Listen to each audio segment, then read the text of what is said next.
तसं आपण कुठे कोणाचं म्हणजे तुम्ही बांधील स्वतः मालक आहात स्वतः मालक आहे. आणि शेती करायला आवडते तुम्हाला? नक्कीच नक्कीच शेती करायला आपण लहानपणापासून वडिलांच्या हाताला धरून आपण त्यावेळेस शेती केली. आणि या कामाला मदत घरच्यांकडून काय सहकार्य होतं तुम्हाला? पूर्ण फॅमिलीची मदत असते. वेगवेगळे प्रयोग केल्यानंतर आणि ते सक्सेस झाल्यानंतर त्यांना माझ्यापेक्षाही त्यांना जास्त आनंद होतो. त्यामुळे ते शेतीत सुद्धा माझ्यापेक्षा जास्त राबतात. इथं किती एकर क्षेत्र आहे तुमचं सगळं? आपल्या ह्या ठिकाणी आता 10 एकर क्षेत्र एका जागीच आहे. असतो तो कट करून घेत असतो खालून आणि त्यानंतर ते कारल्यावरती डेव्हलप करत असतो. कारला डेव्हलप करण्यासाठी लोक सुतळीचा वापर करतात. सुतळीचा वापर करायचं म्हटल्यानंतर एक एक फांदी ते बांधणं शक्य होतं नाही. त्याच्यासाठी मार्केटमध्ये ही क्रॉप सपोर्ट नेट म्हणून नेट मिळते. नेट ही काही कॉस्टली जाते अशातला विषय नाही आहे, पण कारल्याला मुबलक अशी जागा आणि त्याच्या पद्धतीने ते डेव्हलप होतं. त्याच्या 50 शेतकरी एकत्र येऊन एक शेतीगत स्थापन केलेलं आहे आणि त्या माध्यमातून आम्ही सर्व शेतकरी एकत्र करत असतो. म्हणजे एकमेकाशी संवाद हा साधतात. एकमेकाशी संवाद साधून ह्या शेती गटाचं लीडर आमचे थोरात कारखान्याचे डायरेक्टर आमचे रमेश लानभाऊ गुंजाळ हे असतील. यांनी सर्व शेतकऱ्यांना एकत्र आणून त्यांना शेतकऱ्यांना वेगवेगळ्या प्रेरणा आणि कुठे सेमिनार वगैरे असेल तर ते त्यांच्या पद्धतीने आम्हाला पाठवत असतात. मुलांना जा तिथून शिकून या आणि शेती करा या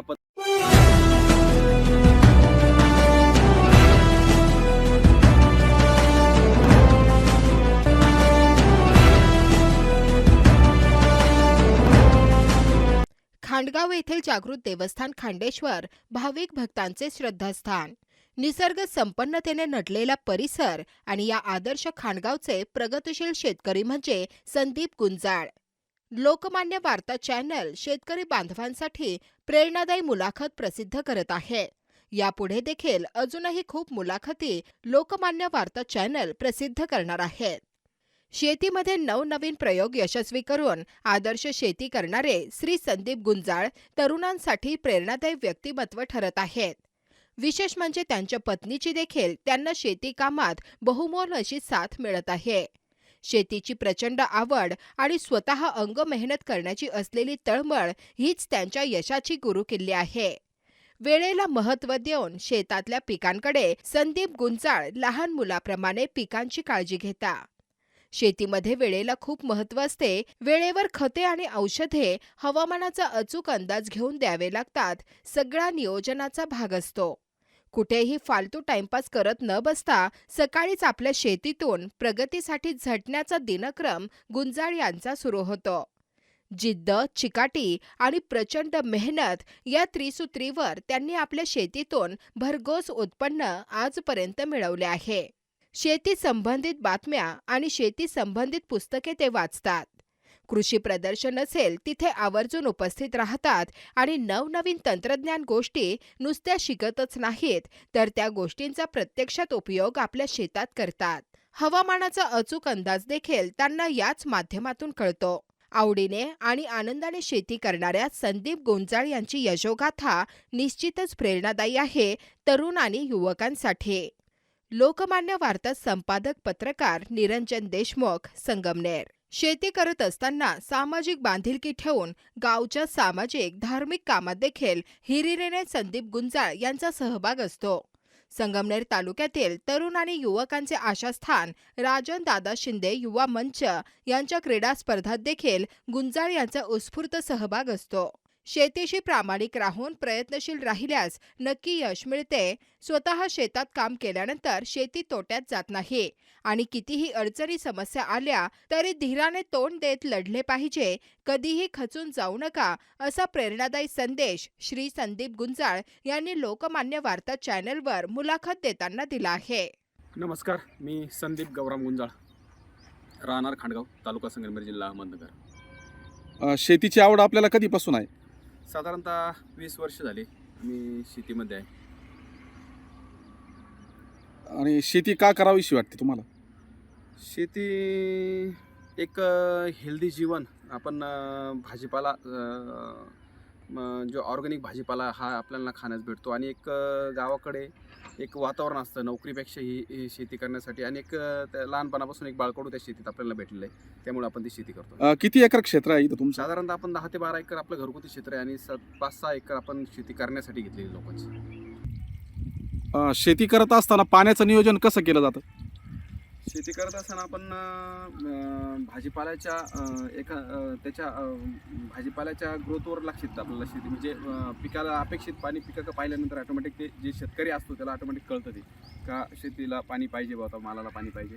आणि आमच्याकडे आमच्या गावाला नजदीक नदी असल्यामुळं पाण्याचं मुबलक पाणी आहे आम्हाला आहे.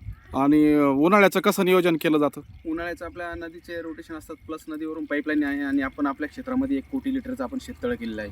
हा, म्हणजे शेततळ्याच्या माध्यमातून पाण्याची बचत केली जाते. पाण्याची बचत करून आणि ठिबक इरिगेशननी आपण मल्चिंग पेपरच्या साहाय्याने आपण ते कमी पाण्यात जास्त उत्पन्न घेण्याचा प्रयत्न करतो. आणि सर्वात महत्त्वाचा प्रश्न म्हणजे जे पिकं आपण घेतात, एकच पीक घेता की वेगवेगळी पिकं घेता एकाच वेळेस? नाही, आम्ही एकदा जर जमिनीची मशागत करून जर बेड पाडले आणि उत्कृष्ट दर्जाचं आपण त्याला जर मल्चिंग वापरला तर साधारणतः 2-3 पिकं 3-4 पिकं आपण एका बेडवर घेण्याचा विक्रम केलेला आहे.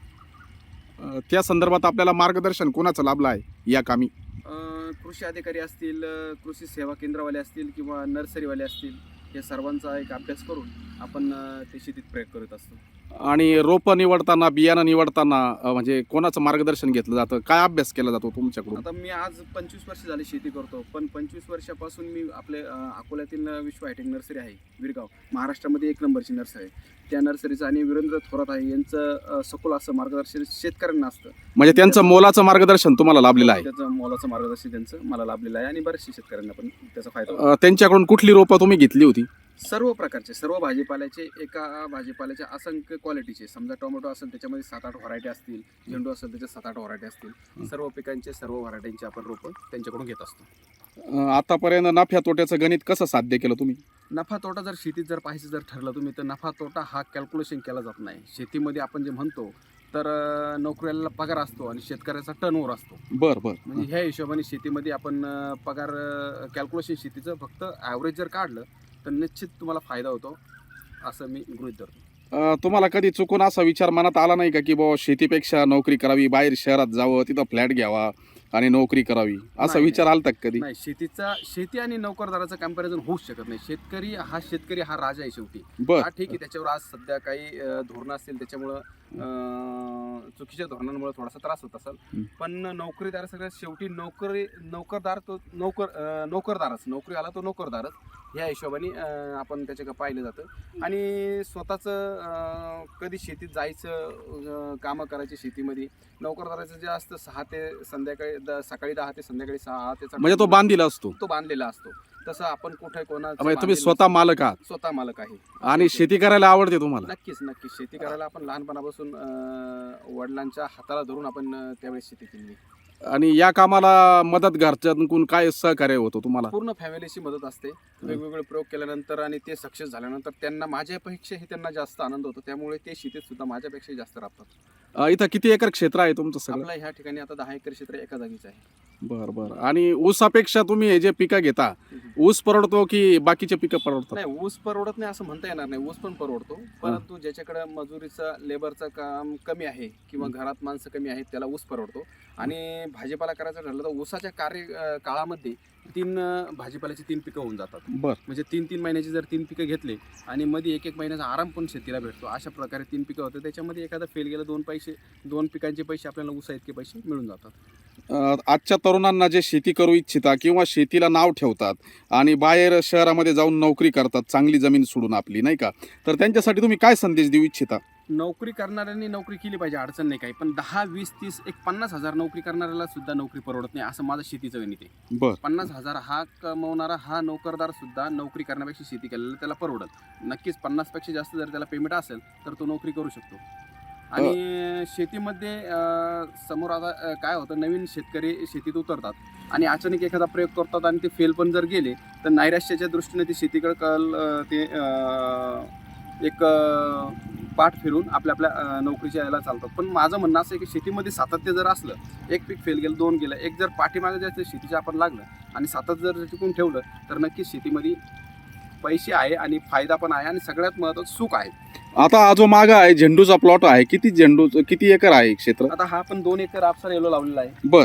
तर त्याचं आता पहिलं हार्वेस्टिंग आपण गुढीपाडव्याच्या हिशोबाने आपण त्याचं प्लॅनिंग करून आता पहिलं हार्वेस्टिंग गुढीपाडव्याला करत आहे. बरं. त्याच्यानंतर चैत्र महिना असं सर्व सणवार चालू होतात, लगन सरी आहे, ह्या उद्दिष्ट डोळ्यासमोर धरून आपण हा झेंडू आणि हे सर्व ड्रीपद्वारे केलंय तुम्ही? सर्व ड्रीपद्वारे आपले सगळे 15 ते 16 एकर जमीन ड्रीप आणि मल्चिंग या अरे वा. सर्व सहाय्याने केली जाते. म्हणजे पाण्याचं अतिशय छान नियोजन तुमच्याकडून केलं जाते. नक्कीच. हो, नक्कीच तरुणांना आदर्श प्रेरणादायी आहे. आणि संपूर्ण महाराष्ट्रात जे कृषी प्रदर्शनं होतात, आपल्या नगर जिल्ह्यातही होतात, तिथं तुम्ही जाता का, भेटी देतात का? नक्कीच भेटी देतो, आम्हाला बोलवलं पण जातं, सन्मानाने ते सन्मान पण केला जातो. बर. कारण आम्ही त्या शेतीमध्ये काम चांगल्या बऱ्यापैकी करत असतो आणि आम्ही आमच्याबद्दलच न सीमित ठेवतो ती माहिती शेतकऱ्यांपर्यंत पोहोचवण्याचं सुद्धा काम आम्ही करत असतो सोशल मीडियाच्या माध्यमातून. तर या ठिकाणी आपण हा माझा 3 एकर कारल्याचा प्लॉट लावलेला आहे. तर त्या 3 एकरमध्ये 2 प्रकारची आपण व्हरायटी घेतलेली आहे. तुम्ही या ठिकाणी पाहू शकता, या ठिकाणी 40-45 दिवस झालेले आहे आणि एक छोटीशी कारल्याची कळी या ठिकाणी चालू आहे. खाली त्याचा आपण दरवर्षीप्रमाणे 1 ते 1.5 फुटावरचा जो फुटवा असतो तो कट करून घेत असतो खालून आणि त्यानंतर ते कारलं वरती डेव्हलप करत असतो. कारलं डेव्हलप करण्यासाठी लोक सुतळीचा वापर करतात. सुतळीचा वापर करायचं म्हटलं नंतर एक फांदी ते बांधणं शक्य होतं नाही. त्याच्यासाठी मार्केटमध्ये ही क्रॉप सपोर्ट नेट म्हणून नेट मिळते. लोकमान्य वार्ता चॅनल संगमनेर अकोले तालुक्याची वृत्तवाहिनी पुढील वाटचालीसाठी खूप खूप शुभेच्छा. डॉक्टर वैभव विठ्ठल काळे, MBBS, DMRE मुंबई. काळे डायग्नोस्टिक सेंटर अकोले, अत्याधुनिक सुविधा उपलब्ध. सिटी स्कॅन, एक्सरे सुविधा उपलब्ध. काळे डायग्नोस्टिक्स. पत्ता कोल्हार घोटी हायवे रोड अकोले. बुवासाहेब नवले पतसंस्थेच्या खाली गाळा नंबर 2, सारडा पेट्रोल पंपासमोर, अकोले तालुका, अकोले जिल्हा, अहमदनगर.